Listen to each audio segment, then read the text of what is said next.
always wish I every now and then that's kind of like my go-to. I'm singing a old school rock jam hillbilly song. I'm always curious if I'm going to stumble across one that sounds like that. What is that? That sounds like those the Shakers talking tongues. It's everyone was doing the rock and roll, yeah, something like that. Yeah, you should not do that at all, ever, in front of people. So like a generic hair metal, like fucking like Metallica. It's just a strange amalgamation of like what he thinks three different genres of music sound like. You can't say generic because it would sound like everything. If that's the case, that sounds like nothing ever spoken by the human vocal cords. Let's rock and roll. You just sound like a drunk Irishman. You could kind of. Well, we are. You could kind of make out. Yeah, right. Good point. You could kind of make out what I was saying, especially the rock and roll. The really hit the high. I heard rock and roll. That's all I heard. But what is that? Is that you're like, I'm getting pumped up to walk through a room and the crowded people? It supersedes a lot of things. It's kind of one. It's just kind of very mockumentary. Very, Christ, one of my favorite movies. I forget the name of it. Spinal Tap. Like mocky in that way, in the matter of like, I'm just singing some rockabilly song. Yeah. And there's every now and then getting pumped up. Every now and then. Certainly not rockabilly there, Dwight Yoakam. Mocking what a potential truck driver might be listening to as I pass him on the highway. That type of thing. You didn't branch out too far from the old hip hop when you were a youth now, did you? It's bullshit. Yeah. Fuck you. Hippity hop. Middle class holes, everyone. Murr, Alan Fox, man. After a relatively uneventful World Series, how many innings of it? Murr, I know your answer. Yours is 0. Alan, nope. I not 0. It's not 0. I did 3 innings total baseball. I did tune in last night just to see, the I always like to see the last pitch. Mm-hmm. So I tuned in about the 8th inning to see the last pitch. And then I attempted to watch the World Series the night that they hit a grand slam in the first inning and was like, okay, this game's over. And then I think I just moved on and never watched the rest of the whole thing. Yeah. Well, go ahead, Alan. Did you catch any of it? I watched like the first 5 innings of pretty much all of them. And then I fell asleep because I don't care about either team. Well, you watched more than half of all the games, and you caught what Murr was talking about, that grand slammy. Yeah, I watched a good chunk of it. Yeah, that grand slam, I kind of said the same thing. I was like, ooh, that's a problem. This is over. And then they scored 2 immediately, and I was like, maybe it's not a problem. But last night, you just had this feeling like they kind of went ahead, and it was like, yeah, no, you're not getting that back. Yeah. You should. That was a big mistake. I was going to say, I watched, I would say most of all. I didn't catch every inning of every game. I watched every inning last night, and then most of the innings from all the other games. But yeah, 2 things. One, Soler pumps that fucking 3-run salami into like Dallas, 400 or 500 miles away. Fucking murdered that ball. Yeah. If there just happened to be a Boy Scout getting his sports merit or sports merit badge, sports patch. I don't know. I think they do. Like any of us are fucking scouts and like that. They badge Cub Scouts exists. Anyway. If they got hit, they died. And then you kind of thought, okay, wait, hold on. Wait. What were they doing to get their badge? What was the mission? What was the challenge to try to catch a line drive home run as a Major League Baseball player? As a former Cub Scout, okay, the sports I can't remember what it is. It's a patch or something, or something that goes in either the corner or something else on your uniform. You had to attend a sporting event. You didn't get your paying attention badge, did you, Wes? Let me finish the fucking story. You had to attend a sporting event. That's how I know that. So they were, it just happened to be a World Series game. I don't know, though. That seems like, now that I think about it, my side of the story of a father pissing away $600 for a merit badge. That might not be, I don't know about that. No. Anyway. So, yeah, they go up 3. Go ahead. No, I was just gonna say, did you know, like, to become an Eagle Scout, you actually have to do something of worth for your community? Yeah. I talked to a kid who was like 18, and that's how long it took him to get to that level. And then he actually built himself, raised the funds, and built like a homeless shelter. I was like, what? He's like, yeah, I had to go out and raise some money, and then I hired a contractor, and tomorrow I'm helping him put the roof on, and then when I'm done, I'll be an Eagle Scout. Yep. Like, that's way too much work for a recreational club of some kind. Like, you are really a pillar of the community. And then the Cub Scouts, Boy Scouts, whatever, they collapsed shortly after that phone call with that young gentleman, for all the touching in the woods and such. Yeah. Now I got a buddy who's an Eagle Scout, like a good friend. He's one of my groomsmen. And he did something. He fucking grew a vegetable garden for an underprivileged neighborhood or something. Oh, there you go. Something like you said, beneficial to the community. I don't know. I just remember he did stuff, and we used to be like, fucking nerd. What's that fucking mean? And yeah, I mean, he's an upstanding gentleman and member of society now. So I guess it does something. But he didn't catch a World Series home run ball. Yeah, I think you guys took a 3-minute detour, not even into left field, probably into fucking Mars, as I was getting done telling my beautiful intro to this World Series moment. But now that we got onto the Boy Scouts, I can't help myself. I remember I made the transition from Cub Scout to Boy Scout. Didn't last very long. I was there for a couple months. But when you get there, someone who is either about to become, either the person was pretty close to becoming an Eagle Scout, or they had recently become. That I don't remember. Again, paying attention badge eluded me a little bit. But they went on like a pretty long laundry list of things that needed to get done, and you could instantly see the room deflating. Like, oof, that seems like a lot. I don't know. I just busted my ass to get here. That sounds like 10 times the amount of shit I've had to do. No way. No shot. I thought we just went on whitewater rafting trips and shot squirrels with arrows. Yeah, man. Right? Camped a couple times a year, fucking threw a couple axes, learn, then forget how to tie certain knots. You learn it, 30 days later you forget it. That's what I thought. I thought it was like a organized arts and crafts group. With like some outdoor stuff, like camping, like you guys said. No, it's way more involved. It's a real organization. I remember being pissed because my brother got to do it, but I didn't get to do it because I guess my parents learned that driving kids around the places that they didn't want to go wasn't very fun. So why let the second one enjoy himself? And I was delivering pizzas down to a campground, and the Cub Scouts, Boy Scouts had taken over this whole thing. And man, they're running around in their little uniforms, fucking like bows in their hands, hatchets. I saw them starting fires with like just the regular like spindle, like where you swivel it around you. And I'm driving through like looking at like, oh look, there's the childhood I never got to enjoy. I hope you kids have fun. They're over there shooting their little rifles at targets and stuff. I'm like, Jesus Christ, like this is like an ISIS training ground with just like rainbows and patches. Like it's the American version. But it's whimsical and fun. And with an emphasis on it being the American version, because here they are outdoors doing outdoorsy shit, and they got pizza delivered. Yeah, we're not going to actually cook anything. We're going to get a pizza delivered here. Good point. Yeah. We won't cook up any of these squirrels. We'll just get some Dominoes. But if you had to, you'd have a very rudimentary knowledge on how to possibly concoct such an event.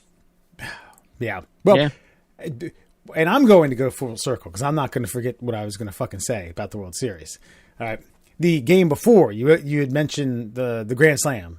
What was it? It was first inning, Game 5 in Atlanta, and it's a clincher game, and they hit a Grand Slam in the first inning. I was like, wow. And actually, I heard somewhere, one of the commentators, not for Fox, but somewhere else, said that's the loudest I've ever been at a baseball event.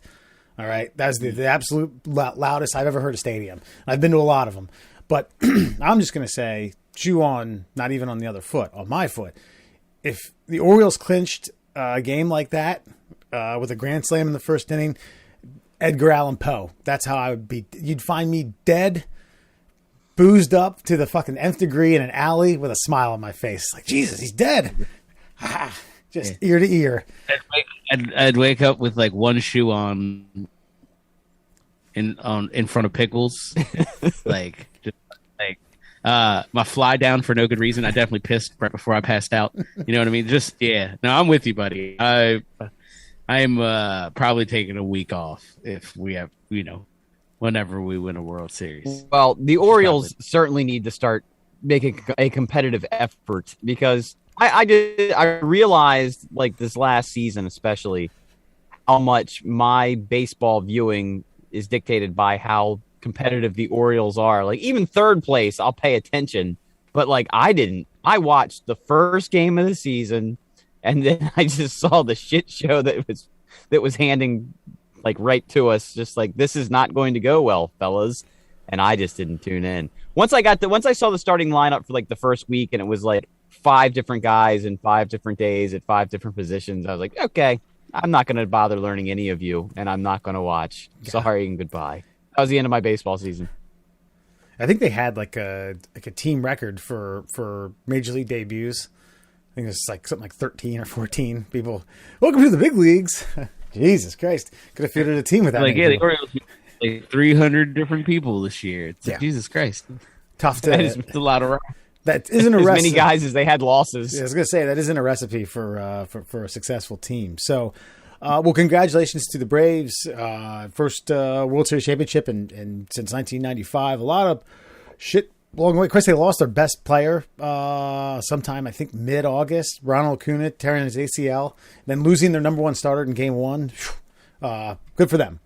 Yeah. But Murr, you shared this. I don't believe this. Was this on the official Middle Classholes page? PETA is encouraging Major League Baseball to, quote, strike out, the word bullpen and switch it to arm barn. So, I mean, does PETA have a point? I mean, have a good name. the arm barn? Yeah. They usually gripe about shit, and they don't really bring anything to the table in terms of a solution. But I'm not mad at this one, PETA. I mean, I think your logic is stupid, but the resolution might work. Yeah. Dude, go ahead. I'm curious, even if this like falls on deaf ears, if enough jackasses like us just start using the word arm barn, that it might, get a rolling moss does gather stone.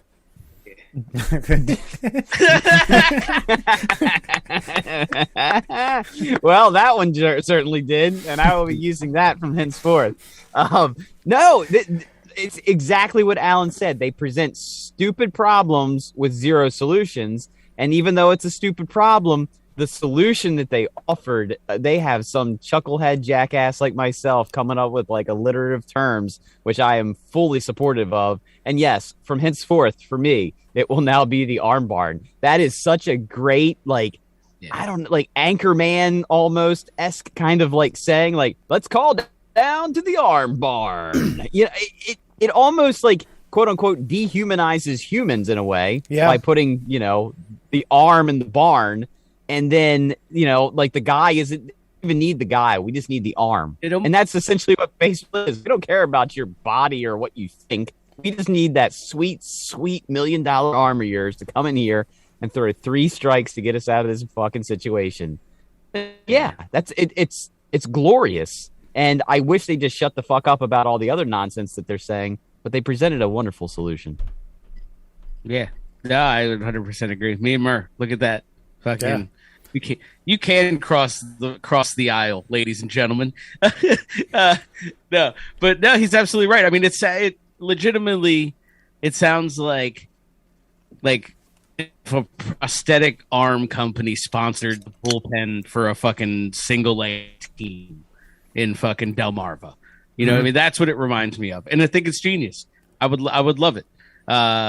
So arm barn it is. Like now just wait. We're gonna go to Camden Yards next year. Like me, you, Kelly, and Sarah, and we'll be like, oh man, fuck, looks like they got somebody up in the arm barn up there, and you're just gonna fucking giggle. You're gonna giggle, right? You're gonna fucking lose your shit.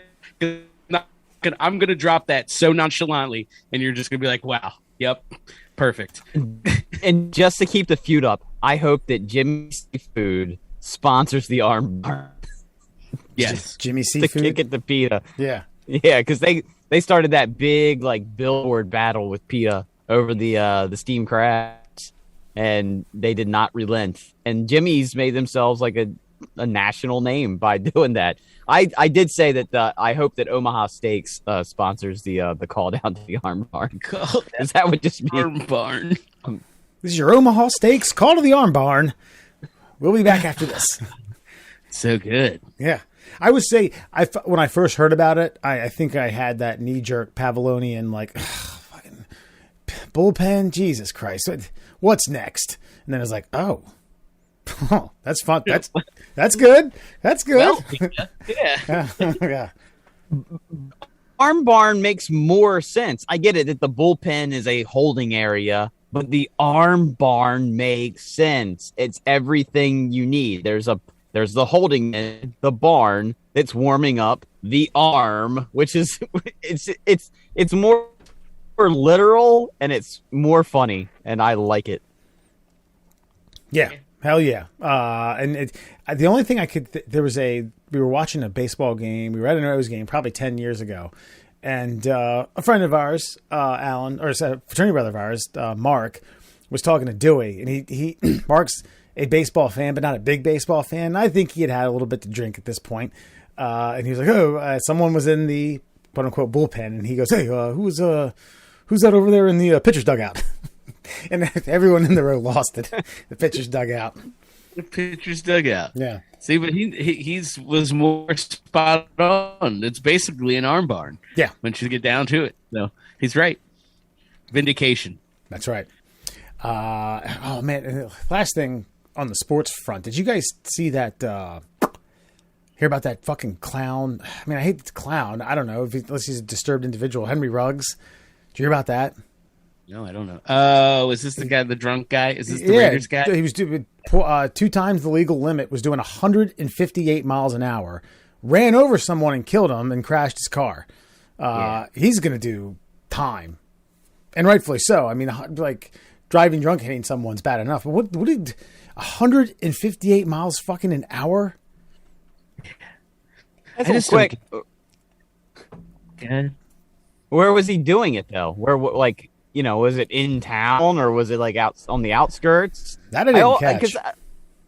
I mean, that's the thing. Sometimes I have to wonder, and I'm not blaming the victim here or anything, but sometimes people like to cross the road at really inappropriate times. I know if you see headlights and it's dark out, you're like, oh, I can cross this road. Except for when they're going 3 times faster than they're supposed to be capable of. Right. So I didn't read anything of that nature, and the only thing I can refer back to is like I don't know if you remember Dante Stallworth. He was under the legal limit. He did blow, I think it was like a .04, .05, and there were people crossing the highway at 3 a.m. Like, all right, we need to find a shortcut, and ran across the highway, and he hit and killed them. It was no harm, no foul. This they're talking about, it's like anywhere from 2 to 20 years. So I had to think he was just, I don't know, maybe not down a residential road, but I don't know, like a Route 40. Best way I can. Yeah, I mean, you do need a little bit of a landing strip to get up to that kind of miles per hour, especially like the kind of Raiders fan and the kind of car they're probably rocking around in 2 times the legal limit. I mean, it's almost impressive that he was able to get up to 158 and not crash until he hit an object, because that's tough to do. Yeah. I've gone pretty fast in a car in my youth. I think 125 might have been the fastest I've gone, but it's there's a jolt, there's a feeling of power when you get up to those kinds of speed. Anything over 100, you start to be like, oh boy, I'm in control of something that I'm not in control of. Yeah. So yeah, small movements of the wheel make a big difference at that speed. I mean, I don't know shit about Vegas, but I assume that Las Vegas is just the Strip, so it's just one road. So yeah, I assume he was on the Strip being a jackass, and he fucking killed somebody, and he was drunk while doing it. You'll never get me to give sympathy to an NFL player driving drunk when the league will pay for them to fucking get home safe. So like, asshole shit, man. Can't be doing asshole shit.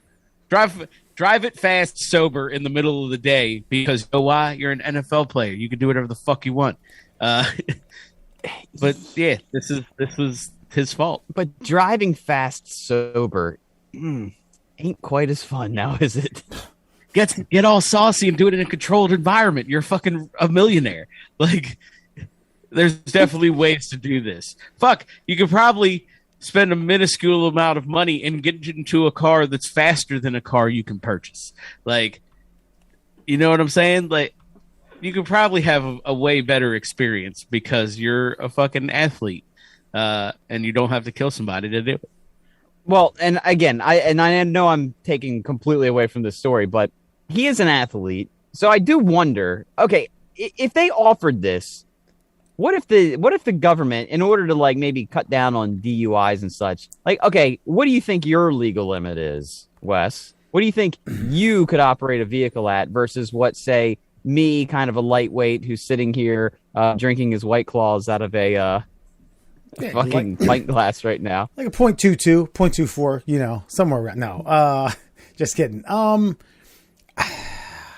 Like, I mean, I just trying to be a little biased. I've never done it before, so I'm only guessing on this. Oh, okay, here we go. I don't know, like 0.10, 0.13, somewhere in that vicinity, where it'd be like, yeah, that person's like capable of operating heavy machinery.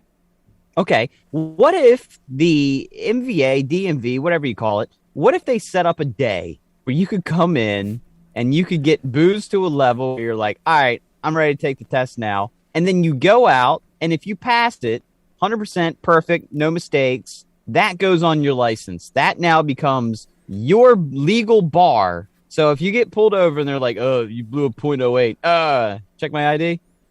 Oh, okay, never mind. Sorry, Mr. Fox, we didn't see you were a pro. You did not blow the .14 that would make you legally culpable for your actions here. So I apologize. Looks like you did just hit the curb. Mistakes happen. Have a good night, sir. Right. But wouldn't that cut down on a lot of legal bullshit we have to go through? Yeah. I mean, if there were fewer assholes in the world, it might work. But we live in a world of assholes, and they fuck it up for everybody. Yeah. Yeah. It sounds like a lot of extra government oversight that even I don't want. That's a good point. So, yeah. No, it's not government oversight. Right now, it's more government oversight because they're telling everybody that you all are drunk at .08. Whereas I'm saying, let's individualize it. Hey, maybe there's an asshole who takes like 3 sips of a Coors Light and he's blowing a .04, but he knocks down traffic cones and runs himself into a stop sign. That's the guy you don't want to have the .08 limit for. No, I mean, yeah. Then there's a guy who might blow a .18 and he can just like he can dance the Macarena in the middle of the street, dodge fucking bullets and cars. Dude, I totally understand the logic. I'm just saying. Then you got to give like, then we're literally giving the government a database of our drunkenness, which sounds like a bad idea. Also, yeah. My alcohol tolerance is fairly fluid. Like, I don't know, 2 to 3 years ago, it was probably way higher than it is right now. You know what I mean? So that's the thing. That when do you redo it? You know what I mean? Like, do you got to come in once a year? Do you got to come in like every? You know, is it just on the license cycle? Because we could get crazy doing some shit like that. It'd be a fun test to study for. I'll tell you that. I would say, charge the customer who wants to take the exam, make it relatively super rigorous and expensive. Okay, something like $500. And if you don't want to do that, then you're .08. But I think, like Down's point, maybe there's some more rigorous. Maybe you had to do this once a year, or something a little more habitual, or something a little more regular. And if you happen to get a DUI over your quote unquote legal limit, they lay the fucking hammer down on you legally. You get fucking you get, and I'm fisting myself. Well, showing that I do fist myself. But no, he's not fisting himself. Audience, I but assure you. under Alan's logic, anybody who signs up for that program, they should just basically cut up their license and say, "Sir, you're an alcoholic. We need you to come with us." Yeah, right. Maybe that's what the program is. It's just a trap. A bait and switch for alkies.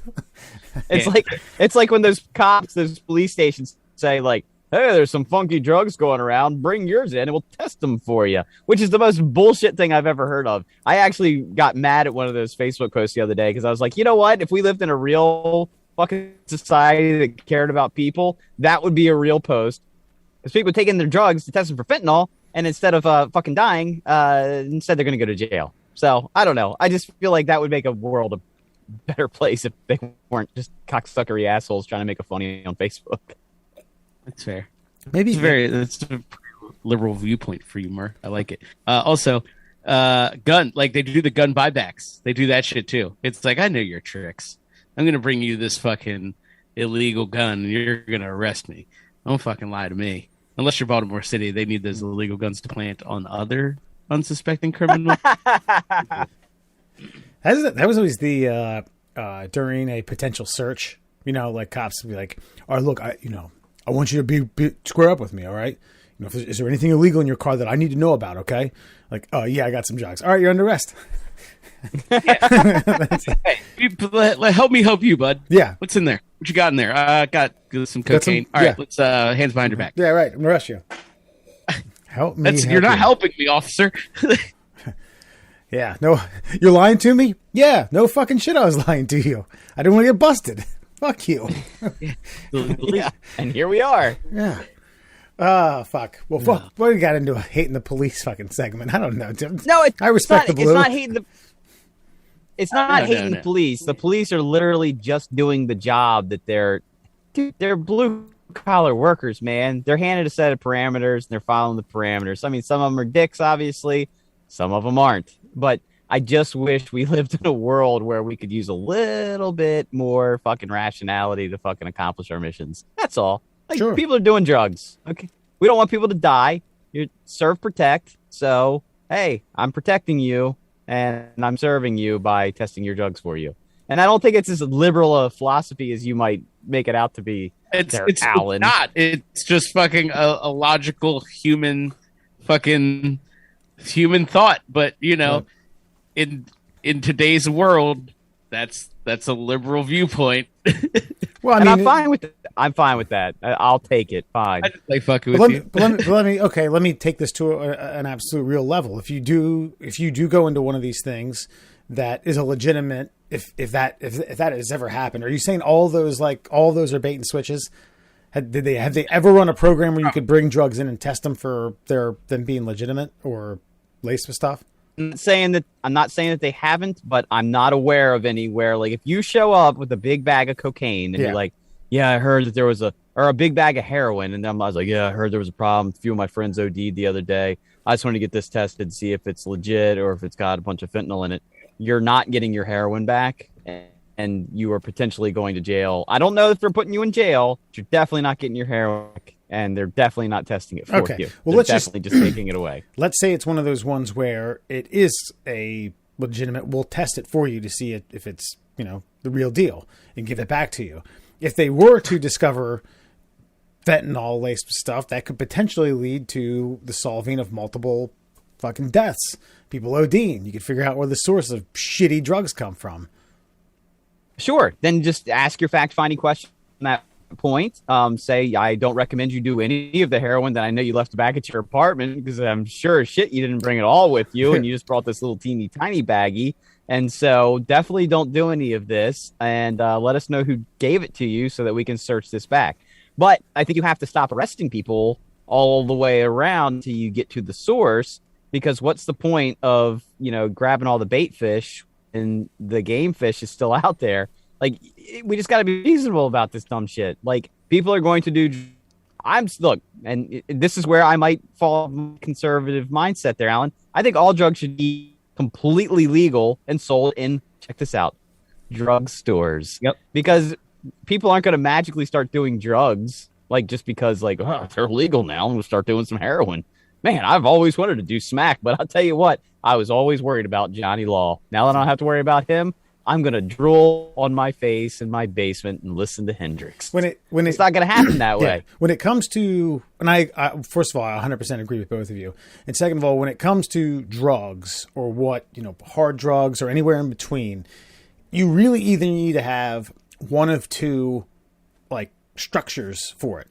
It either needs to be like Saudi Arabia, where if you get caught with a joint, you do a year in jail and you get caned a fucking 100 and some odd times. If you get caught with heroin, you might face the death penalty or life in jail. We don't want that. That's bullshit. That's dictatorship. No one wants to live in a society like that. There's no in between. No matter how many fucking laws you make about drugs, people are going to do them. They're going to find them. They're going to make them. They're going to create them. They're going to distribute them. And no matter how long you push it and we're on drugs, people are going to keep doing them. So legalize them. 100%. Sell them in drugstores and tax the fuck out of them and get people help that need help. Yeah. Well, there was just a bunch. There was like 4 comedians. 3 died. 1 went to the hospital and was like in a coma for like 2 days. And it was because they bought some cocaine. And it was basically a third cocaine and the other 2/3 fentanyl. And they had just gotten cocaine. They would have had a good night, a fun night. But because they got what they got like, why does that have to happen? Anyway, but nonetheless, if you are a drug addict, don't take your drugs to get tested at a local police station. That's a bait and switch. Don't do that. Well, unless you definitely are okay with them not coming back to you. Well, I would just suggest, letting the homeless man on the corner try it for you. Say, hey, you want a free little toot here? There, Skeeter. Catch like an alley rat and give him a little bit. And come on. See what happens. Do a home experiment, Don't, but not on yourself. That sounds like fucking swell advice. Jesus Christ. Well, send that cocaine down to the arm barn. Yeah, that's right. Speaking of our government and laws and all this other shit that's protesting going on, Alan, take us to the Q report. Government. Go, you got it, buddy. Secret. Epstein's alive. Pizzagate. The Earth is flat. Hollow. Space is fake. You're part of the cabal. Man. The Q Report. So yeah, guys, Q Report, we're back again. It's been a while. The Qs have just been milling about on the internet, not really doing much, hoping for the best. I legitimately haven't heard rumblings out from my sources, from my my undercovers in the QAnon in the QAnon's avenues. Go ahead, Mark. Well, I have a question though. Like, is Q still active, or is this like, I hate to bring up such a triggering group of people, but is this like the neo-Nazis to the Nazis? Are we now in like neo? So because it doesn't. There's a lot of what I would call like splinter factions of Q. So yeah, I mean, Q, there is still like I think he still has drops. And like there are still clues that he is feeding these definitely not sheep, this herd of lions, that as they like to refer to themselves. Yes, so he's still very active, but like I said, I think they've splintered off into just varying degrees of crazy. Some are still lizard people cabal, some are hollow Earth, some are flat Earth. You know what I mean? Some are JFK Jr.'s coming back. And that's kind of where we land. So I don't know if anybody caught it on the news. Unlike JFK. Yeah. Oh, God. They're off to a hot start. But I don't know if you guys caught it on the news at all. That many thousands, in fact, of Q supporters descended on Dallas yesterday afternoon. Actually, beginning on Monday, they were gathering at Dealey Plaza. For those of our non-historical fans, Dealey Plaza is where JFK got his muffin cap blown back in fucking 1963. So that's like a rap lyric. That's what you should be muttering on the way into a room. JFK got his muffin cap blown back. That's the Kevin Hart thing. I'll steal that from him, but I'll give credit where it's due. But yeah, so they were gathering out there. Because there are, I guess, two versions of this conspiracy. So you got to stick with me, guys, because even I got to write it down half the time to stick with these guys. So there's two versions of this. One's kind of plain and simple. Okay. Yesterday, Trump was supposed to be reinstated. Clearly, he has not been reinstated again. Yeah, again. I don't know if you've realized, but it just keeps moving. The goal keeps moving. Be patient. Hold the line. Just hold the line. Where we go one, we go all that stuff. Trump reinstated as 18th president, remember, because we were incorporated in 1871. So Trump becomes the president, but then he will step down. I don't know why he would do such a thing. That's very uncharacteristic of Trump. He was supposed to step down to allow JFK Jr. to take power, as he would have had Hillary not killed him back in 1999, orchestrated that plane crash. And then disgraced National Security Advisor Michael Flynn would be his vice president. Okay, so that's option one. Option two, which gets a little bit more fanciful, there's numerology involved and things of that nature. So the numerology has told this other Q influencer, I guess we'll call him, that the Kennedy bloodline is directly related to Christ. So what's going to happen in this reality is that JFK Jr. and Sr. and Jackie, they come back. They're alive. Yep. I don't know why Jackie's involved. Just pink business suits, maybe. I don't know. So JFK Sr., Jr., and Jackie come back. Fucking, they reveal to the world that they're basically holy people, prophets, if you will, of Christ. JFK Sr. will travel around the world for 7 days before passing away and going back to the heavens. I would assume this is definitely got to be based in Christian mythology. Wait, hold on. I got a question though. So does JFK have his muffin top, or is he? I would assume that it's been repaired. I'd assume there's a body shop in heaven or wherever. Body of Christ, boy. Body of Christ. Yeah. So I'm going to assume, I don't really know, they didn't dive into that portion of it, but I believe he has it. So anyway, he wanders the world like a prophet for 7 days, passes away. But before he passes away, he hands over power of the presidency to Trump, because if JFK just walks back into the presidency, that Democrat that everyone loves. Anyway, he hands over power back to Trump, and JFK Jr. becomes his vice president, and all is well with the world. Maybe. So those are your two variations of it. Like I said, thousands of people flew to Dallas for this blessed purpose. And guess what, guys? Nothing happened. We were just discussing bait and switch opportunities. I don't know what you would want to do with this crowd that showed up for this event in Texas, but I'm certain to think there might be some good bait and switch there. Sterilize that crowd. You sell your wares. Like, I think that's just what Q is now. It's like, all right, guys, we're gonna get them to go to Topeka, Kansas, for a rally. And then what we'll do is we'll just ship a ton of T-shirts and flags and fucking hats over there, and we'll make some money, and we'll get on out of there. And why? I think that's what it is. Why in the fuck would the second alternative or theory that you gave me? Why would Junior step in any? He was Jack. He was fucking JFK Jr. He didn't do anything political. If you're the old man came back, that makes sense. Slip him right in somewhere. Get him fucking making some decisions. If you're a 107-year-old man with half your skull missing, I mean, obviously, you should be stepping into power. Yeah. You come out looking like fucking Beetlejuice and rock and roll this goddamn thing. This is where you see how I have to write these things down, because they get so muddy, man. JFK technically doesn't count as president because we stopped being a country before he was president. Yeah, long before. So, then why does he automatically? You see what I mean? I literally reread it again before we went on, and I was like, well, don't forget, the Kennedys are a direct line to Christ. So that's Right. you know, they figured that out.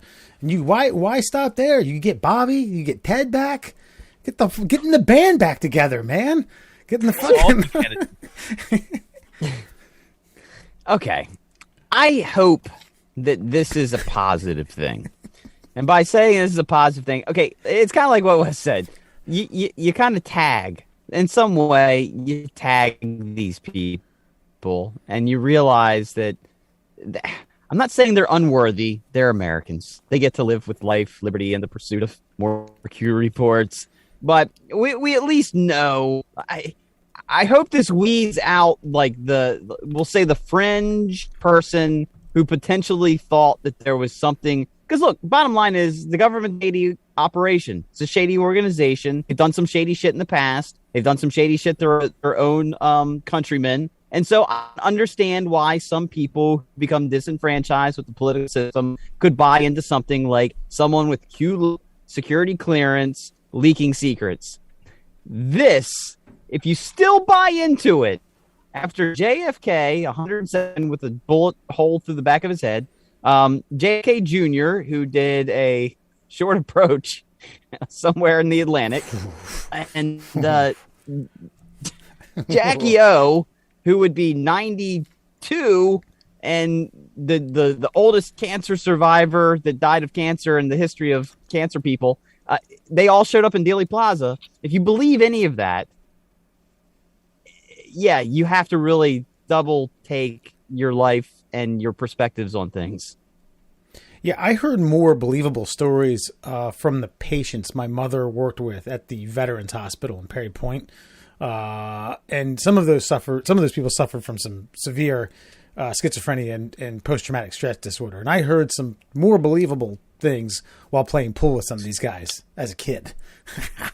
Think about that. That explains. Oh, I do think about that. That explains a lot. Anywho, yeah. So I don't even. What was the first one, Alan? The second one just captured my fascination. The first one was. The first one's just simple. Like it's Trump gets reinstated as president, just cause. That's because I think that's always my thing with it. It's like, well, why? And it's like, well, just cause deep state. And then they just say like buzzwords. You know what I mean? So, but yeah, he just gets reinstated as 18th president. But then remember. Trump, the fucking generous man that he is, steps down and hands the reins to JFK Jr. to be president, because that's how the president works. You just hand that over. There's no process for it. And then remember, disgraced national security advisor. That's how I introduced Michael Flynn. Disgraced national security advisor Michael Flynn is his vice president. Yeah, it's like a lot of like, I don't know. I feel like that combination like outfits all of our soldiers with rollerblades and we go to war. Like that's how I feel that kind of shakes up with rocket boosters on them though, like fucking jackass. Like I would say if you want to keep the thing going, you probably stir up something. JFK Jr. crashed. It was like off of Long Island or off of Massachusetts, I think. Martha's Vineyard. Come on. Yeah. Okay, sorry, my bad. But anyway, you either where else would a Kennedy crash has played with Martha's Vineyard? Right. Yeah. I don't know, Nantucket.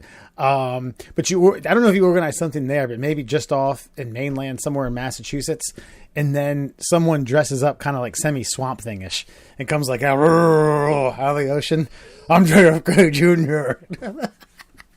See what happens.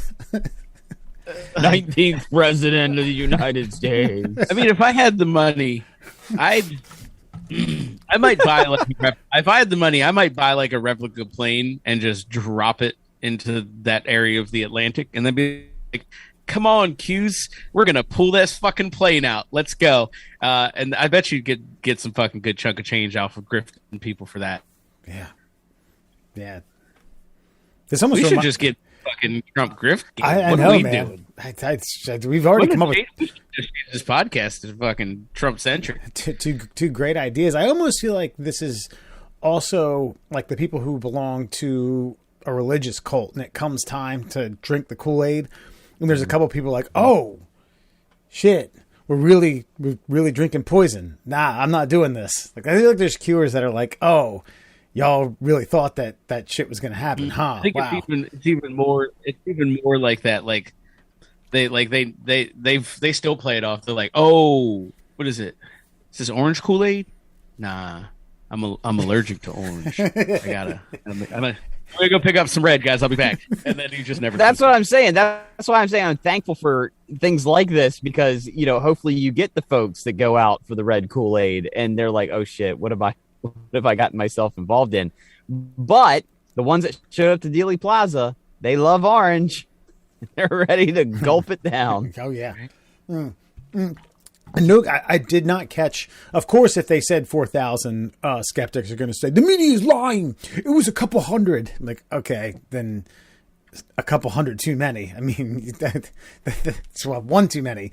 But yeah, I read on multiple sources thousands. Now, I don't think it was tens of thousands, and I don't think it was anything close to that. But I think a few thousand people showed up, and any amount of thousands of people that showed up because of this specific purpose is too many people. Okay, but see, I would have to. I want to lessen this a little bit. I want to give it some credit here because if the three of us were in a central location, let's say they were doing this in downtown Baltimore, I may not make it, but you guys would definitely be out there to people watch. Okay, so that's up in those numbers. You know what I mean? So I'm going to say 50% were there because they believe it, and the other 50 were there to laugh at them and pretend they believe it. Wow. So, okay. Thankfully, it's probably not as many as we. God. Oh, and of course, it's not as many. Probably more of a 70-30. I think that the watchers on have learned that you got to kind of you got to play it cool. You can't just go in hot into one of those things being like, I'm fucking watching you, crazy person, because they do not like that. Yeah. And they seem to recognize crazy. If you went in there acting like it, like you were full supportive, they'd be like, I don't know, you just seem you're too about it. too a little off, buddy. Because here's the thing is like I think we're teetering at this breaking point where like you said, a lot of them are like, man, I'm crazy, ain't I?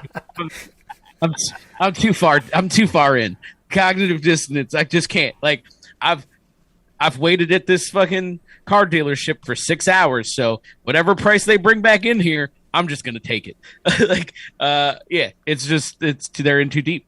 Yeah, and don't forget there were certainly at least a few dozen people acting as Q, trying to rile up for rioting and looting and things of that nature. That's certainly. You can't have a crowd like that without some perps. Yeah, well, they keep harping on this guy who looks like he legitimately draw. You remember like the cartoony drawn on beards that like Looney Tunes had or something, like if there was like an evil version of them.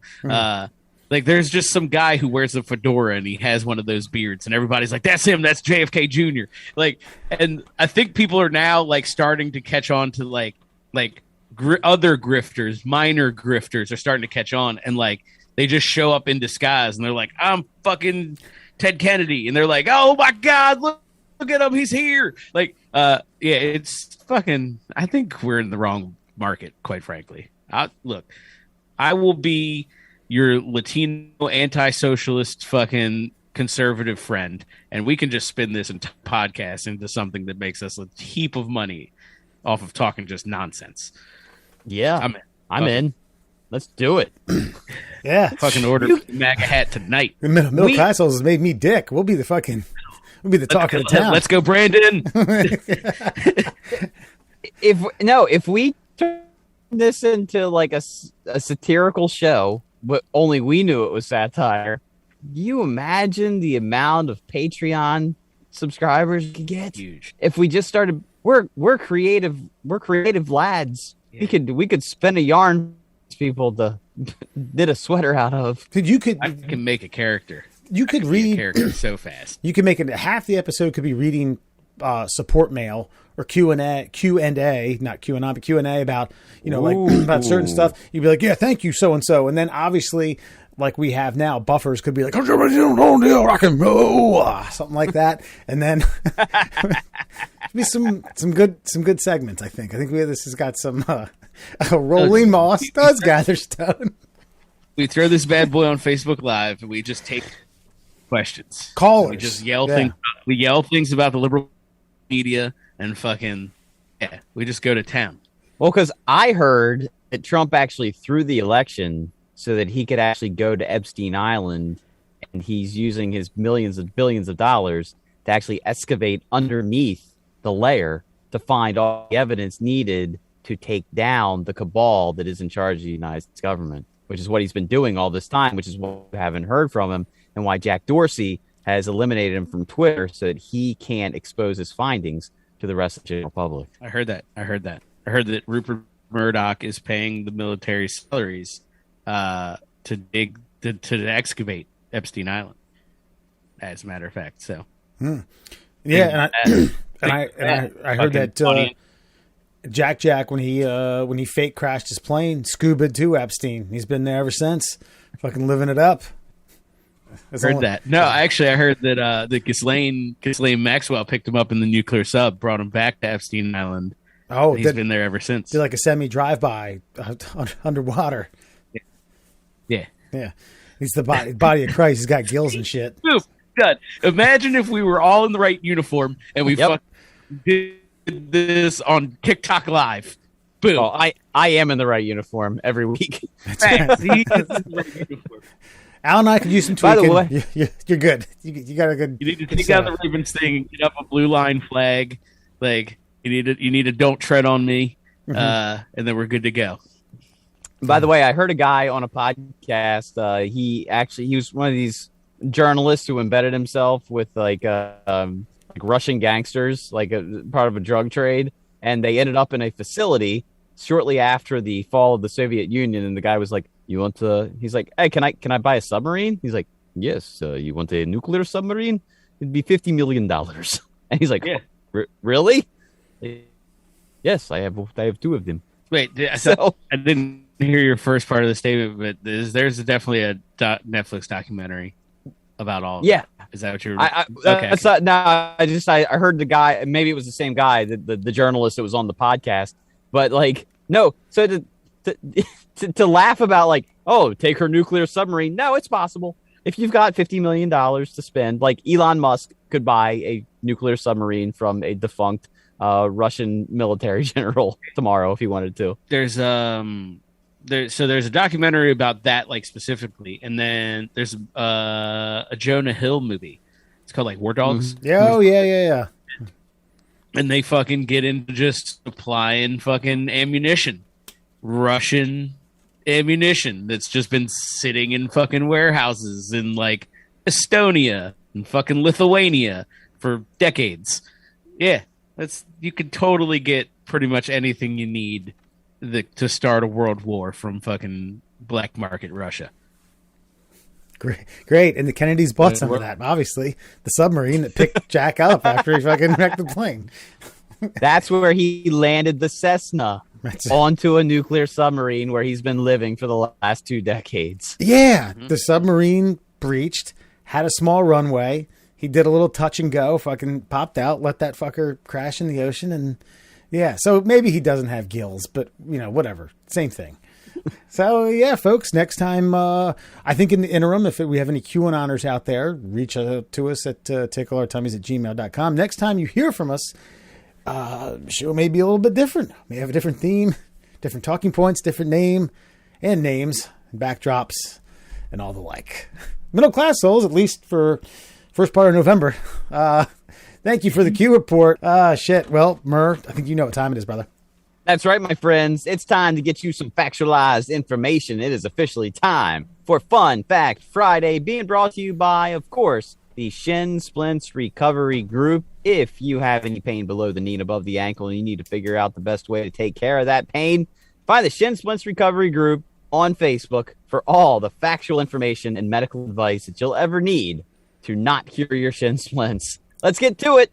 5 fun facts for you fuckers on a Friday. Did you know the first known murdered human in history was killed 430,000 years ago in Spain? The victim was likely an early Neanderthal whose skull was bashed twice, which researchers believe was due to, quote, face-to-face confrontation with, quote, intention. to kill. So they talk shit back that far. Not only was it the first murder, but there was the first, like, you know, what are you going to do? What are you going to do? Shit talking, standoff. But I just like, you know, can't we just hypothesize that people were definitely murdered before that? You know, like the first known murder happened 430,000 years ago when a man was bashed in the head with a... Okay, that means that people were he had to learn how to bash somebody in the head with a rock before, right? Mm-hmm. There's obviously somebody killed before that. This is the only skull that they've seen of, like, it's just an old ass skull. I like facts, but I don't like this one because I know that people were murdered.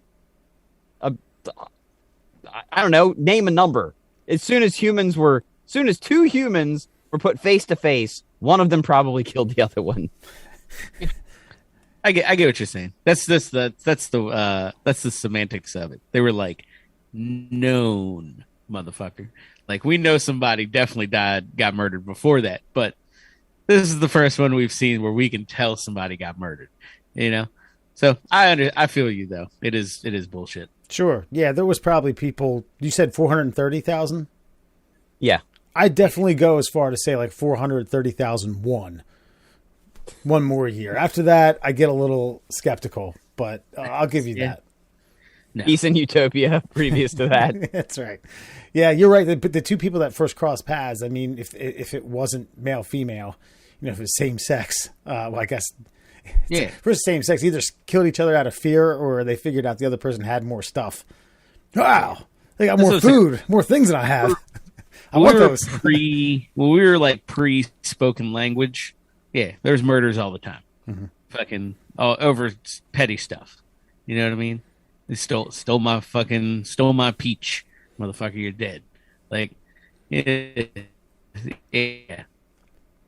There's definitely lots of murder. I just think all scientists like want to be like script writers in some way because like who's that guy like Uwe or something, whatever, the Iceman, he fucked up. He fell into a crevasse and by dumb luck his body was preserved. And they found him. And they're like, oh, Uwe, the Iceman, he was a hunter. And they make up like this entire like fucking like storyline script of like, he was probably out hunting for saber-toothed tiger. And then, his footing let go. And he fell into a crevasse. But who was he hunting the tiger for? He probably had loved ones back at camp base. You know, like, shut the fuck up. Some guy fucking slipped on a rock and died. It happens all the time. It's like, even now. It's like, Uwe just happened to be exceptionally retarded and was out venturing out and took one step too many. That's all we know. Yeah, it's literally all you know is homeboy fell. That's it. It's a bad movie. It's a 4-second movie. Oh, so you don't even buy the exceptionally retarded? That doesn't fly?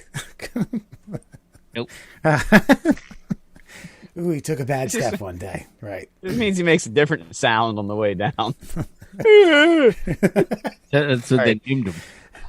Jesus Christ. All right. Did you know in Jurassic Park, the barking sounds the velociraptors make when they're communicating with each other are actually the sounds of a mating tortoise? Did Uwe tell you that? Did Uwe's discovery while he was going out hunting? Is that what he heard? I just love where these like sound effects guys get their inspiration from, and then I imagine like Spielberg, like, "Hey, get those tourists to fuck harder. Need more Velociraptor sounds." I don't even. That's so weird to me, though. That's I don't even know what to say to that. It's interesting because like I did not know that, but I have, because the internet is the internet, seen a video of two tortoises fucking, and now that you say it, it makes sense. They both sound very alike. There's also a really good. Go ahead, Mer.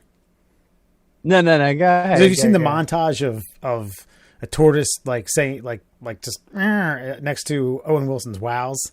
It's like, wow, wow, wow, wow, wow, wow. That could be good.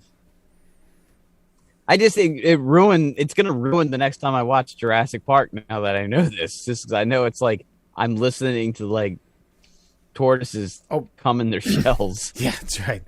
There is a video out of someone documented the glass getting broken for the Stone Cold theme. Yeah, you can check it out on YouTube. It's the official. You can tell I'm pretty sure it's a camcorder. It's got someone holding the microphone right up next to it, and they're smashing like a sliding shower window or a glass. Oh, that is awesome. That is the most glorious. That is the sound that glass makes when it breaks. Yeah. And Jesus, man, I was watching actually some AEW earlier. Was it All Elite Wrestling? Yeah. Which has Jim Ross. Oh, dude, it is a superior wrestling product. However, there's a little bit to be desired on like the shit talking, if you will. But God, man, there's just something about that intro music that just has not resonated ever since. Like the Rock's like, if you smell, like that's a great entrance. Stone Cold's was a great entrance. Shawn Michaels was a great entrance just because it was so fucking like it was him singing about himself being sexy. Like, I mean, and it matched his persona like 100%. But the rest of them just like, oh yeah, coming on with the rock and roll, whatever you've been singing all night. I was actually singing because this is a new, or well, not brand new, but new to them ballpark for the Braves, which is outside of. It's outside of downtown Annapolis, Atlanta, sorry. And, I think it's in the same county where the Big Boss Man came from. It's the first line, if you ever make a trip to Cobb County, Georgia. What a tune. Oh, God. Yeah, the Raw era fucking entrance music was just undefeated. Yeah, 100%. But now that I know that it's tortoises fucking... Jurassic Park will be changed forever. By the way, if you do watch Jurassic Park again, the guy who walks around with what's her face? The blonde chick with the weird teeth that's always annoying. Laura Dern, is that her name? Yeah, the guy that walks around like the Aussie guy. He has abnormally large quadriceps. Check that out the next time you watch Jurassic Park. Strange. Did you know? When boring people are talking to you, your brain talks over them to make their monotonous speeches sound more interesting. Every time? Boring people. Yeah, like boring people. Like you're almost like making up the better part of the story that they don't have the capability of making. So you're quasi ignoring them and catching like fragments of their point. And then you're like elaborating in your own head. So you're not even listening to them. You're listening to yourself tell their story for them. Maybe that's where I got the EU, my version of EU falling into the water, or the ice. Ridiculous. Fuck you. Nah, that's I think that I'm gonna have to check myself next time and see if I'm doing that. But that makes sense. Yeah, this is kind of like that Danny Kruger effect or Michael Kruger. Tell me a Freddy joke Krueger. not too long ago, and I was telling the joke better in my head while they were telling it. I was figuring out a way as they were stumbling through this thing to make it a worthwhile joke. And I can't tell it to you guys because it's a racist joke. And of course, the person telling it to me was like, "This is a fun joke to tell at work." You don't say racist stuff at work all the time? No, actually, I don't. Believe it or not. Oh yeah, no. Everybody loves a good violation. There's nothing wrong with that. All right, Wes, I handpicked this just for you because I know you have a lot to elaborate on with this. Did you know by the age of 12, Andre the Giant was over 6 feet tall and weighed 240 pounds? He couldn't fit on the school bus, but his neighbor had a big truck and wanted to help out. Samuel Beckett, not from Quantum Leap, famous for his play Waiting for Godot, and writer and winner of the Nobel Prize in Literature, drove Andre the Giant to school.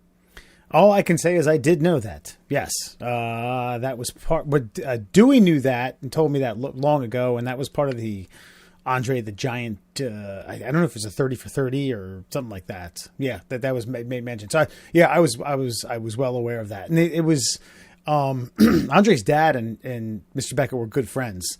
They kind of saw it as like, I'm helping out a friend, helping out a neighbor, helping out a 6'5" kid who can't fit in fucking car seats. Jesus. But I mean, in all honesty, like, I don't know, 6 foot 240. Like, it doesn't seem like you should not be able to fit on a school bus unless school buses were smaller back then. Right. Yeah. I'm thinking of the just the sheer coincidental proximity of an award-winning and famous author, and then later on a worldwide known professional wrestler, one of the most known of all time, that happened to live that coincidentally that close to each other. Yeah, and I now also as I read that, and Sam Beckett was the name of Scott Bakula's character in Quantum Leap. Looks like JFK Jr. if you ask me. Yeah, and maybe he was supposed to leap back to undo all the wrongs of the last 2 decades. Man, see, we could fucking start a new one right there, boys. Yeah. Write it down. And finally, did you know in the 1880s, in the 1800s, I don't know why I said 1880s, because I don't have my glasses and zeros look like 8s. In the 1800s, Thanksgiving was basically Halloween. Poor people would knock on doors to ask, anything for Thanksgiving? And rich kids went out dressed in rags to mock them. It was known as Ragamuffin Day. It seemed relatively heartfelt till the rich kids started mocking everyone. Those pricks. That sounds very, very American of us. Yeah. It sounds like nothing's changed. Yeah. Nothing at all. Nothing at all. Everybody acts like there's this big disparity, like, oh, the rich are getting richer and the poor are getting poor. No, we're talking about a time where poor people knocked on the door. Do you have any food for me? And then the rich were like, fuck your food. I'm going to wear your clothes and mock you. Ha ha. Look, I smell like urine. They're like, ha ha ha, look at me. Let me knock on Sam's door. Hi, I'm poor. Do you have any food? And while he's eating a fucking like big hunk of bread, probably. Fucking rich people. It's like, actually, we do have some gravy, babe. And she dumps it on him from the second floor, piping hot. Nickelodeon style. Just throws like moldy potatoes at him. Eat up. Fucking I think that's the third week. I think that's the third week in a row you've referenced Nickelodeon GAC for no reason at all. Yeah. It's been watching too much Legends of the Hidden Temple. That's what it is. That's right. No, I didn't know that fucking Thanksgiving was Halloween. Way to ruin this past weekend at Thanksgiving. Damn it, Halloween. Right to ruin this past weekend. God damn it. It's a good night for myself. That Fun Fact Friday? Yeah, and that, my friends, is officially your Fun Fact Friday. Oh, well, Jiminy Christmas. Now I'm going to get around in robes and make fun of poor people. Yeah. On Halloween. Thanksgiving. That's what I'm going to do. Thanksgiving. Yeah, but I'm going to do it on Halloween. See if people... How'd your boy make out? What do you mean? Halloween style. Oh, Track yeah, or he's treat. good. You got to remember, right now he's he's beholden to me. So how much trick or treating do I want to do? So look, he's 7. All right, he did fine. He filled up. I let him fill up about half a sack of candy, and we came home. We hit probably like 20 houses. I mean, he was fine with it. He's not in prime Halloween season yet. You know what I mean? I think the next 3 years are going to be, that's when he's going to go make the haul. I just got to find a good neighborhood, man. The places around me, you know where I live, Wes. Mm-hmm. Hey, you got to walk like a tenth of a mile between houses. I'm too old for that shit. I do that shit for work. I ain't doing that for pleasure. He's got to find friends in different that live in neighborhoods. You know what I mean? You just drop them Yeah. off there, then and then you go pick them up afterwards. That's Exactly. That's got to happen. So, oh shit. Well, Alan, tell these people and all these QAnoners where you could find us. I guess at least for one more week. You can find us at Venmo. Monies. Who should start a Patreon? Fuck.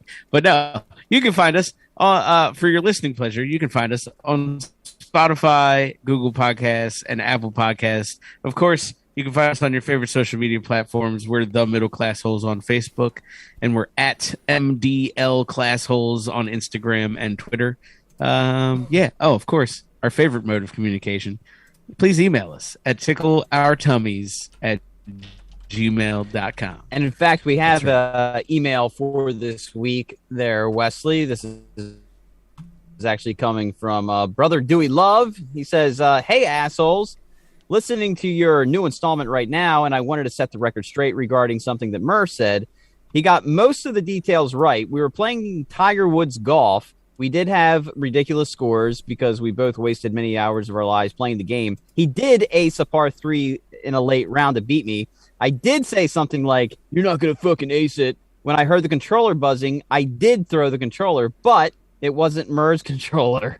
We were playing in my apartment in Lancaster, Pennsylvania, so it was my controller. And I didn't throw the controller because of the hole-in-one. I knew it was coming. I had a meltdown because Murr started giving me some kind of horseshit any given Sunday speech while the ball was still in the air.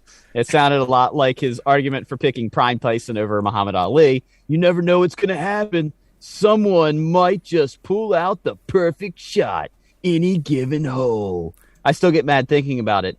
Murr also beat me a few years before when I missed a 5-foot putt on the 18th hole. Then he lectured me regarding the greens and how much power to use on putts.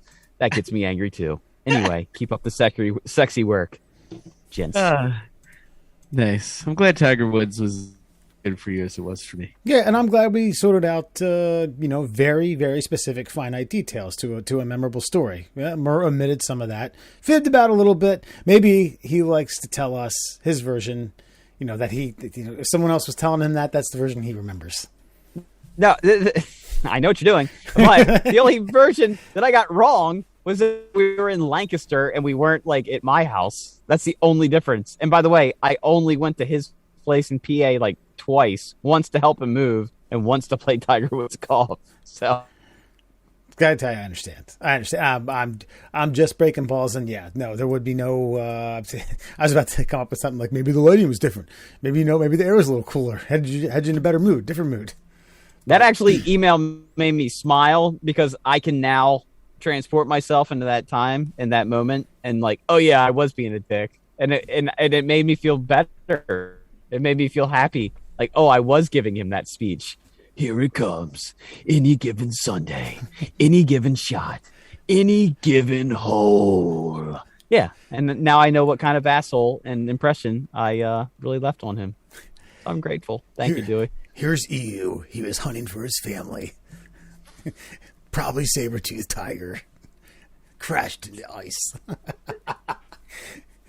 EU, the horror story. Well, folks, appreciate it. Reach out to us. Hit us up. Middle Classholes, everyone. Have a good one. Oh, wait a minute. Almost forgot.